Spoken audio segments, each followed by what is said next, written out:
This all happened when I was around 18 years old. My brother was working as a security guard in an abandoned mall, and I decided to drive over to visit him during the night shift. The place was about 30 minutes from where we lived with my parents. I got there around 1 a.m. We were sitting in the old rundown office together, and I noticed he didn't seem too concerned with the usual rules and etiquette of traditional workplaces. For instance, he was rolling a joint on the desk and had a PS2 hooked up to a small television he had brought from home. I asked if he was worried his supervisor would come by. Wouldn't he get in trouble if he was caught smoking weed or if I was seen hanging out with him during his shift? Not to mention the gaming system he had hooked up. Dude, I don't give a flying fuck about this job. And besides, boss man's only come by like once in the past 3 months. And he stayed for all of 5 minutes. They don't care what I'm doing here as long as I show up. He put his feet up on the desk and lit the joint right there in the office, tapping ashes all over the floor. I couldn't help but admire his courage and nihilistic mentality. He was 3 years older than me, and I wasn't used to taking such big risks in the workplace. But he had said that he didn't care about the job, so I decided to just roll with it. We played video games for a while in the mildew-smelling office. A surveillance feed was hooked up to a TV in the corner, with a grainy video showing the outside of the building. It scrolled up and up endlessly, making me feel sick to my stomach and dizzy every time I looked at it. What's with the surveillance camera? Can you fix that? Meh, he said, shrugging his shoulders. I tried fiddling with the dials myself, but it just made things worse. In the end, I settled on leaving it roughly the same way I had found it. After hanging out for a couple of hours, I started to yawn. Feeling sleepy and bored, I was about to stand up and say I was heading home. That was when Noel asked if I wanted to go on a patrol with him through the abandoned mall. It was 3 a.m. at that point, and I was tired, but decided what the hell. I was off from school for the summer, so it wasn't like I had to wake up early in the morning. Plus, he had made it sound pretty interesting. Okay, sure, let's go. You got an extra flashlight? Oh, fuck yeah. Check this bad boy out. He handed me a huge black mag light and gave me a security jacket with his company's logo on it. A white knight on a steed holding a lance. Just in case somebody runs into us. It'll make you look more official. There's homeless folks who get in sometimes and we gotta kick them out, so don't be surprised if you see somebody. Oh shit, for real? Yeah, it's only happened once or twice though. We left the office and proceeded into the large open space of the abandoned shopping mall. It had been shut down for years and was scheduled for demolition at some point in the indeterminate future. The place was massive, I realized as we got further in. Since the mall was in a neighboring town that I didn't visit very often, I didn't know much about it. Everything looked ancient, though. It was like visiting a ghost town where no one had visited for decades and everything was perfectly preserved. There's some really cool stuff on the lower level, Noel said. Come on, I'll show you. Going past various shops and kiosks, I saw that everything had been left behind in many of the stores. Much of the merchandise still lined the shelves, covered in dust and grime. I saw bags of chips and candy bars with retro-style lettering on them, and wrappers I didn't recognize. Many of the stores were shuttered, but a few were open and you could walk right inside if you so wished. How long has this place been closed up for? Stuff all looks ancient. Why'd they leave everything behind? I don't know. Weirds me out too, though, man. Like, why the hell is this place still here? You'd think they'd have done something with the property by now. If I had to guess, I'd say this mall's been shuttered for decades. By the sounds of it, Noel didn't know much more about the building than I did, despite the fact that he worked here. It was dark, and I had to use my flashlight to see where I was going. I was beginning to feel more and more frightened the further we got. It reminded me of going urban exploring. This felt very similar to that rush I'd felt in the past, as we didn't know when there could be an unsavory character around the corner at any time. Crackheads or squatters, you never knew what you'd run into. What folks you would find making use of the dark, unseen spaces left hidden from the general populace. My heart was pounding in my chest, but I didn't want to admit that to my older brother. He was marching ahead as if this was all no big deal and didn't seem particularly worried. We got to the stairs and went down to the lower level. There was a food court and even more shops down there. I stared in wonder at them all. It was kind of amazing that this huge place and all the businesses there had closed, and I wondered how such a thing could have happened. Why had this place shut down anyways? I don't know, man. When I ask the other guards, they just treat me like I'm an idiot for questioning it. Like it's just the way things are meant to be. Got to the point where I don't ask questions anymore. Well, over here, this is what I wanted to show you. He led me into an old computer store on the lower level. There were monitors and old hard drives everywhere. Random computer parts scattered the floors and lined the shelves. It looked like the place had been ransacked by people who had thrown things all over. Probably Noel, I guessed. All the technology in the store looked dated and ancient, though. Worthless for any practical purposes. Okay, this is pretty cool, I gotta admit. Oh yeah, check this out. Grab a monitor. We each picked up an old console monitor, and I followed him as he carried it out of the abandoned store. He led me a few doors over to another defunct and dilapidated establishment. Holy shit, there's a bowling alley down here? Damn right there is. We entered the giant echoing space, and I saw there were roughly a dozen lanes. A small snack bar and shoe counter were over to our left, dusty and neglected looking. The racks still had bowling balls on them, and I couldn't help but marvel once again at the ghost town quality of this place. I couldn't understand why nobody had taken the bowling balls or the shoes. Weren't those things worth money? I mean, even if it wasn't a lot, why didn't the owners want to recoup their losses and sell off the remaining inventory? Noel took the computer monitor he was carrying and brought it over to one of these lanes. He set it down carefully with the glass facing toward us and instructed me to do the same on the adjacent lane. This is what I like to do when I'm bored at night here, he said, grabbing a bowling ball from a nearby rack. I saw what he meant when I looked at the other lanes, and saw the other smashed computer consoles and monitors, the debris from repeated bowling ball impacts scattered everywhere. He lined up and took a very professional-looking approach. 1, 2, 3 steps. He slid forward slightly, but was careful not to cross the dirt-covered black line as he released the ball with a flourish, and it rolled loudly down the lane, spinning left towards the computer monitor. The glass exploded into the air and went everywhere, as the bowling ball impacted the computer monitor with a loud, echoing crash. Strike! Nice one. Hell yeah. You try, man. It's pretty fun. I approached the line in a similar fashion, and was about to release the bowling ball when I saw something out of the corner of my eye. There was a person watching us from the shadows at the end of the lanes. I saw them for just a second as I released the ball. The distraction was enough to throw off my release, and the ball stuck on my thumb. It went flying up into the air, landing with a heavy crack on the lane. Whoa, easy, man. What the hell are you doing? There was somebody over there, behind that door. I barely recognized my own voice, sounding shaky and frightened despite my best efforts. The figure was gone now, and the hidden door was closed once again. What the hell are you talking about? I don't see anybody. That panel over there, it opened up like a door. Didn't you see it? There was a guy looking out at us from behind it. Come on, let's go call the cops or something. He looked at me disbelievingly. Dude, it's probably just your imagination. But like I said, we do get the odd person wandering in here. Let's go check for ourselves. If there's somebody hiding back there, we just tell them to leave. And what if they don't want to go? Oh, come on, stop being such a wuss. There's 2 of us, one of them.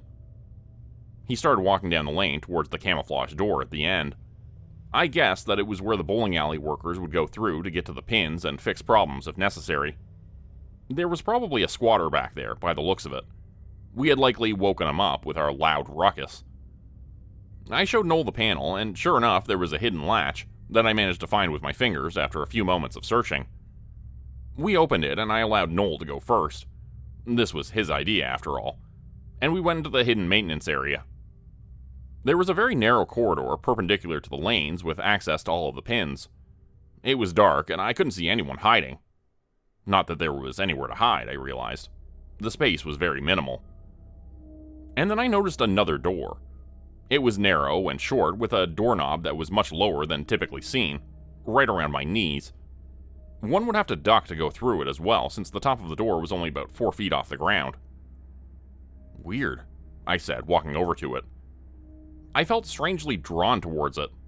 I decided for some reason that I really needed to know what was behind that odd white door. Opening it up, I found another staircase. Very narrow and steep and leading down for a long, long ways. What's up with this place?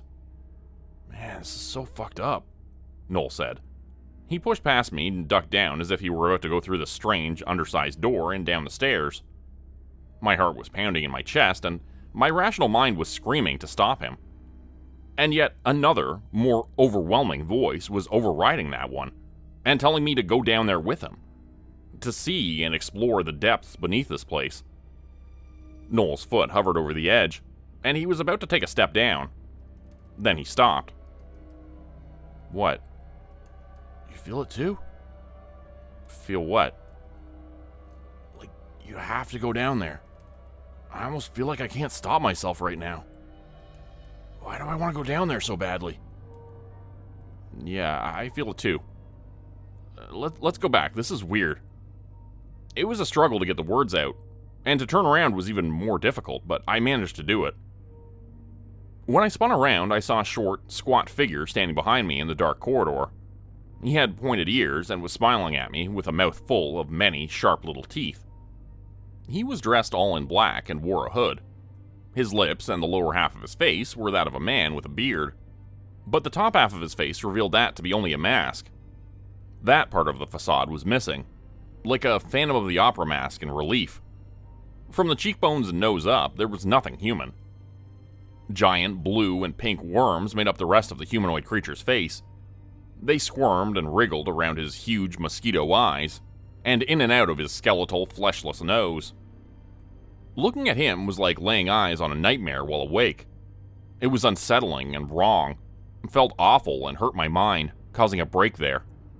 It felt as if everything I thought I knew about the world, about life, about the universe was wrong. Like everything had been turned upside down. As I gasped in horror and staggered backwards away from him, unthinkingly, I bumped into Noel. He stumbled off balance from the ledge and down the staircase. He grabbed onto me, desperate not to fall. Instead of saving him, though, I fell along with him. Each time I felt the impact of the stone staircase against my body, I wondered if a bone was shattered or broken. Such was the extraordinary pain that accompanied it. When we finally hit the bottom, I was hurting everywhere, worse than I had ever felt before. Looking up, I felt dizzy. I saw the hooded figure far above. He was a tiny silhouette in the distance. My head was going around in circles, and the light of the flashlight began to flicker. That was when the door closed, and I heard it click shut, then lock, the sound echoing down to us. We were imprisoned in the darkness beneath the mall. I could see stone walls all around us, making a corridor that led a long distance in both ways. The place looked ancient, but well preserved. Noel? He was lying unconscious next to me on the stone floor of the sub-basement where we were now trapped. The last thing I saw was that he was still breathing, and then the light flickered off once more, and stayed off completely. I was left in total darkness. Lifting up my hand in front of my face, I couldn't see it an inch away from my eyes. There was complete silence all around me. Until the sound of movement approaching. Not footsteps, but the slithering sound across stone that accompanies a serpent. That was when I felt cool, firm scales grasping my ankle. Whatever it was wrapped around my leg, and I was too dizzy and hurt to scream. The world went from shadowy blackness to nothingness as I slipped into the nightmare realm of unconsciousness.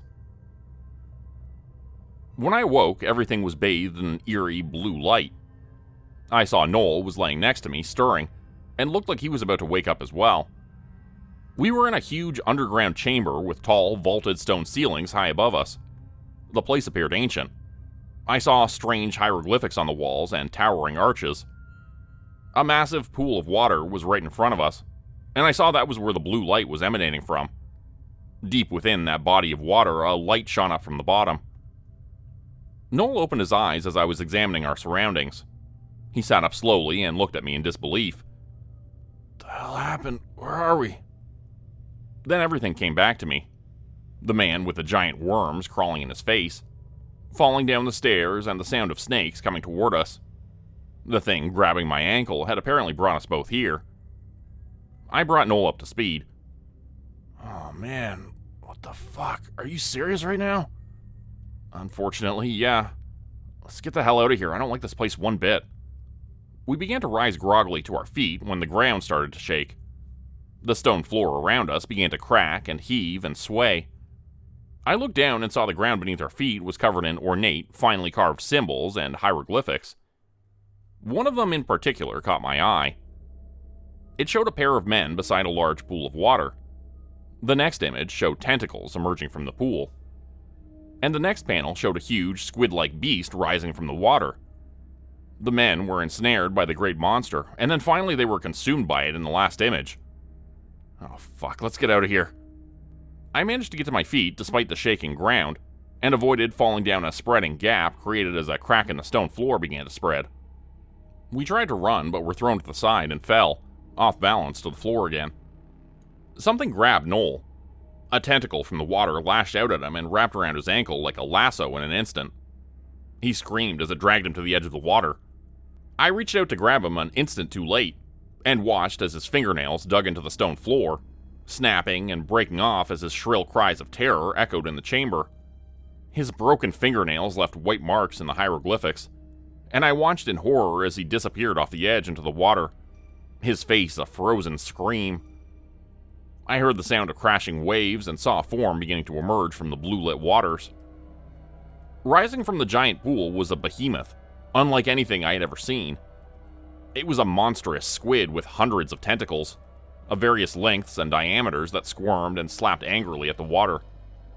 One of them had Noel in its grasp, and I saw he was gasping for air, still screaming as the thing dropped him towards its giant, gaping maw. He fell, his legs kicking and arms flailing as he dropped down towards the pit of its mouth and disappeared. His screams were cut off instantly, and I realized I had just watched my only brother die. Unable to even comprehend the horror of what I had just witnessed, my eyes continued to follow it as the monster rose to even more impossible heights. Its face had a dozen red, searching eyes, and it rose up higher than I thought possible, almost touching the distant stone ceiling above me. Noel. I was in shock, unable to move, and perhaps that aided me.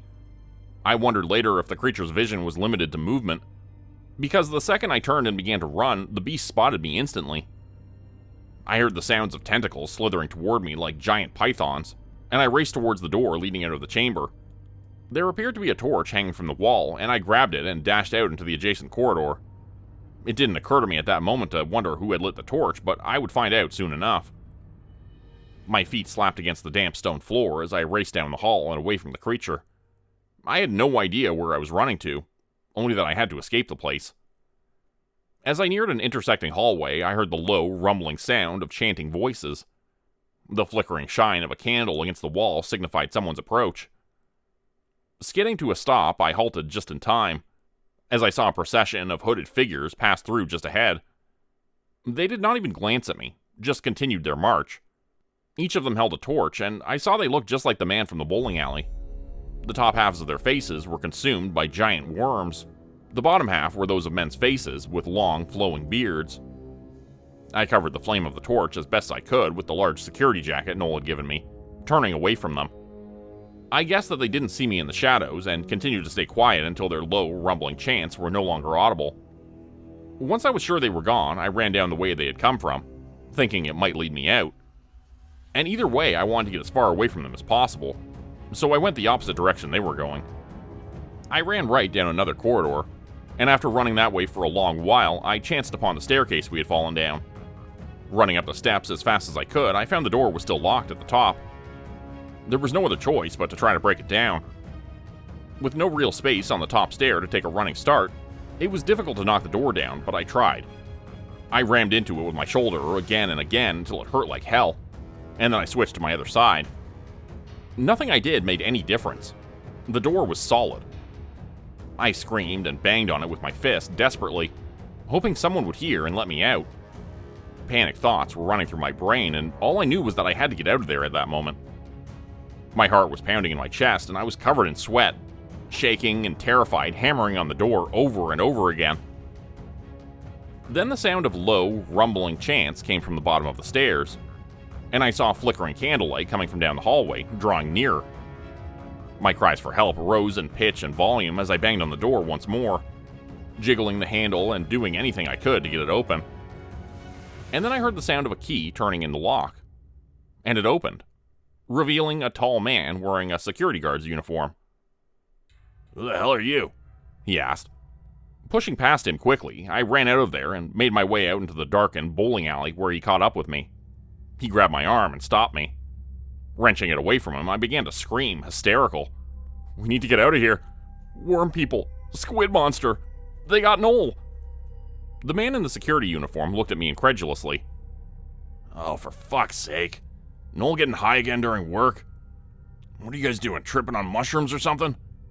And what the hell are you talking about? Worm people? Squid monsters? Really? I saw his jacket said supervisor on it. Despite my immediate loathing for the man, I was happy he was there. At least he'd opened the door with his Grand Master key, allowing me to escape. I'm Noel's brother. I was giving him some much-needed backup down here. You guys made him patrol this place alone, and now he's dead because of it. There's a murderous secret society living beneath us in an underground temple right now. They sacrifice people to a giant squid monster. He looked at me incredulously again. Yeah, okay.